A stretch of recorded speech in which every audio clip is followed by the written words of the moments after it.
Hi, Internet. Here's what I felt like holding my book for the first time. I did not do an unboxing video because maybe in future novels I might actually do unboxing because I think that's fun. But I'll definitely do packing videos. I'm telling you, this part of being an author is honestly, I'm just letting myself have fun with it. Because I think, like, if I overthink it, if I think too much, oh, what will be? I don't care what people think at this point. I genuinely don't care. So, so I might do an unboxing video in book two because this lady is already writing book two. Uh-huh. And I will definitely do a packing video. Probably packing will be for this one because I have to ship a few copies to a few people up country. So anyway, what did you feel like holding my book for the first time? Oh my gosh, surreal. Like when my kids came from school, I was like, guys, look. They're like, and then I was like, look at the bottom, look at my name at the bottom. They're like, wait, you wrote a book? Uh-huh. And my firstborn was pretty proud of me. I could see how you're smiling. So I felt really good, honestly. What did you feel for holding my book for the first time? For the first time, the first book was the author copy.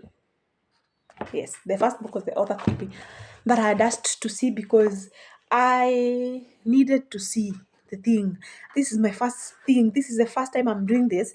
I don't want that when you send me a batch of books that and I'm going to hate them. And I guarantee you, I would have hated them because look at that. Do you see the margins? The margins are horrible. This is the author copy. I'm not selling this. This is just mine. Do you see the margins are horrible? Like I have to really pull this in the middle to see. So when he sent me the other copy, when I actually opened it while I'm outside because the rider brought it, and then I opened very quickly. When I checked inside, the first thing I was like, "Oh crap, there's a mistake." That was my first instinct. As my first reaction was, "Oh, there's a mistake."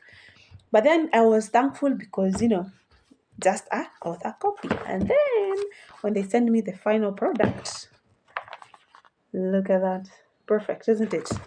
So that's what it felt like the first time. I was focused on the mistake, but I was so happy. I was so happy about it, but the mistake was not feeling well. No, I did not film it. Okay, next. What's one moment I almost give up? Whew. This one I refused to give up. I refused to give up on this story because I've wanted to be an author forever. I wanted to be an author since I was, I think, 16 years old. And I think I've said this story before. I used to tell my friends in high school, I want to write to have my own series like the Sweet Valley High. I don't know if any of them can remember. I swear, if any of my friends from high school see this and you can remember, just say yes, just wave. Because it came true. It's not a series yet, obviously, but it's book one, and that is, every long journey, whatever, starts with one step, isn't it? My first step. So the moment I must give up, I refuse to give up on this one. I refuse to give up on the writing process. I refuse to give up on everything. The most hard part, the hardest part of it was the now waiting for the book because everything else I did myself. I was on my own timeline. I was not rushing against anything. I was doing what I know I want. But when I was waiting for when I finally got a printer and I was waiting for the first other copy, there was a little bit of drama. And then before he sent me the final ones, there was even more drama.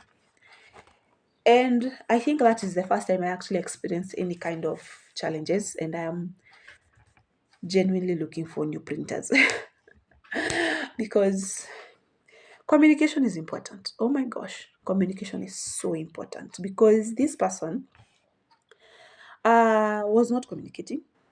I'm the one who had to keep calling him, especially when I was waiting for this one. At one point, I was like, "Dude, are you a con artist or something? What is going on?" I had to keep calling him to give me updates on what is going on with just the advanced copy. What's going on? Eh?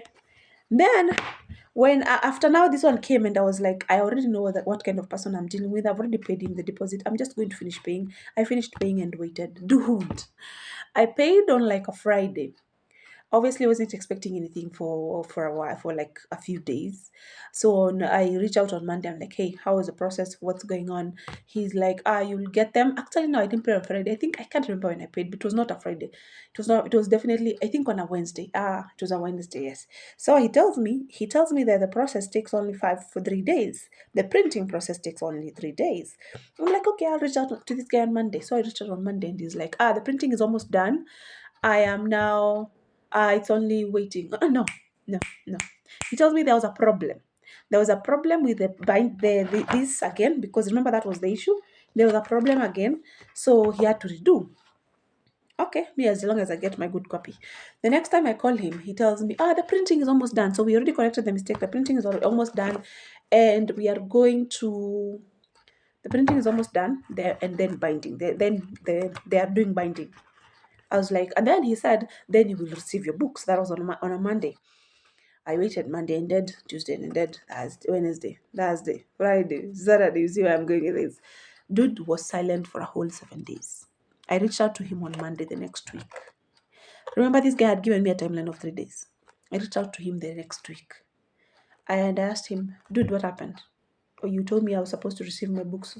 Kwanza, I texted him, what's going on? He says that your books are in the binders. My books have been with the binders for 7 days.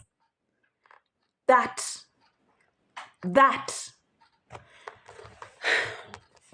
I didn't almost give up, but it was the most challenging, because you imagine this is a dream that I've been holding on for over a decade at this point. And I've managed to grow skills and learn skills and do everything my freaking self. And then the last hurdle is now this guy who does not communicate. Anywho, that was hardest. And I was not a pleasant person at that point. I was not. The people I talked to, my husband included, they were like, people suck, June. People just suck. Calm down. But at least now you know who you're dealing with. That was not pleasant. Anywho, how I knew this story was the one. I didn't. I just love this story above all the other stories, because this one is the least one that has me in it. I think for a minute there was a period where I would vent through my writing. There was a period in my life that was not going very well, and I would, if you read my work, you would know, okay, what is this person going through? I was writing all of it. I was just pouring into my characters all the pain and the hurt and everything. I was pouring it all into my characters. And then after I healed, I actually stopped, because I can't go through that mess again. I cannot put myself in that mindset. I literally could not continue writing. This one was the first one that I wrote, was that had zero June in it. That, what I mean by that is, it had more, it's fiction, obviously, and so I no longer wanted my books to be therapy for me, and I never wanted the first thing that I put out in the world to be about me anymore. I just want to write fun books. I want to write romance, because I'm a sucker for love. I want to write romance. I want to have fun, create characters that people are going to swoon over, that was the goal. I hope I accomplished it. You are going to have to tell me after you read it. If my book were a movie, whoa. Tumeenda sana. Kwa sababu if my book were a movie, I don't know, man. I can't go there. Not now. Let's enjoy the fact that the book is out. So there's a few questions for promoting my book. I said I'm going to try different ways of doing this, and this is my way, okay? So my name is June Agnes Wamboy, and my debut novel is Surviving Olivia.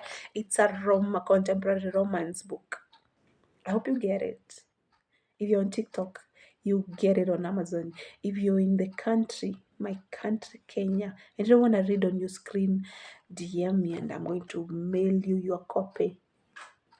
Have a wonderful time. Bye.